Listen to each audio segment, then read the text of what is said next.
L'ordre du jour appelle les questions au gouvernement. La parole est à Monsieur Pierre Lellouche. Ah, bravo. Merci, Monsieur le Président. Monsieur le Premier ministre, quelles que soient nos sensibilités politiques sur tous ces bancs, je crois que nous serons tous d'accord pour dire que deux figures aussi exceptionnelles que le général de Gaulle et le président du Conseil, Léon Blum, font ensemble partie de ceux qui fondent la République par leur parcours et leurs valeurs incarnées tout au long de leur vie au service de la nation. Vous comprendrez que dans ces conditions, les propos tenus à Caracas la semaine dernière à l'occasion des obsèques d'Hugo Chavez par votre ministre de l'Outre-mer, Victorin Lurel, ont pu choquer un grand nombre de nos concitoyens. Que Hugo Chavez est nationalisé à tour de bras, qu'il est répandu sur les classes les plus pauvres de son pays, ainsi d'ailleurs accessoirement que sur certains pays voisins, l'immense manne pétrolière de son pays, personne ne le conteste. Mais fallait-il vraiment comparer l'action de ce putschiste militaire à Charles de Gaulle et à Léon Blum?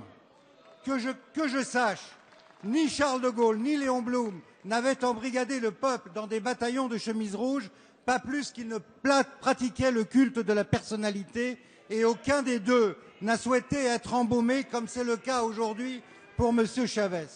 Que je sache, ni Charles de Gaulle ni Léon Blum avaient organisé un réseau de corruption généralisée, ni constitué une fortune personnelle estimée dans le cas de M. Chavez à quelques 2 milliards de dollars. Que je sache, ni Charles de Gaulle ni Léon Blum avaient institué le népotisme en mode de gouvernement. Dois-je vous rappeler qu'au moins 40 personnes, membres de la famille et amis du clan de Chavez, se sont retrouvés ministres, maires, gouverneurs, et que le gendre de M. Chavez vient d'être nommé la semaine dernière vice-président du Venezuela.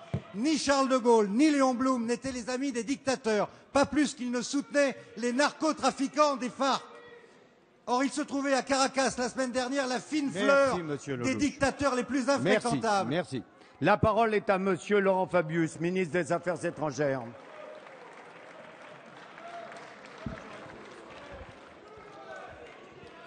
Allez, s'il vous plaît, on retrouve son calme. Monsieur le Président, Monsieur le député, Mesdames et Messieurs, le président vénézuélien Hugo Chavez, dont les obsèques ont eu lieu la semaine dernière, était une personnalité, chacun le soulignait, exceptionnelle, qui ne laissait personne indifférent. Élu 3 fois de suite au suffrage universel, il aura marqué de son empreinte, quels que soient les jugements portés à son endroit, à la fois le peuple de son pays et l'ensemble de l'Amérique du Sud.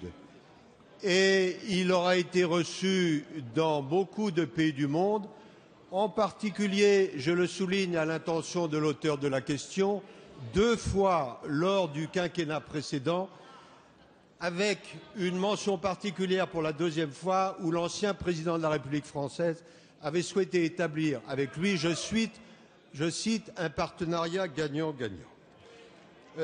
Cela étant dit, voici que les controverses qui ont parsemé la vie de M. Chavez, certains semblent vouloir les continuer au-delà de sa mort.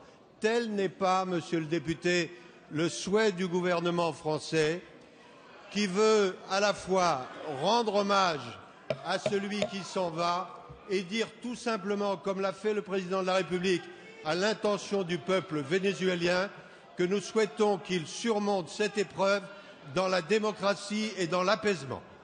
Merci, Monsieur le ministre. Allez, s'il vous plaît, mes chers collègues, on écoute les questions.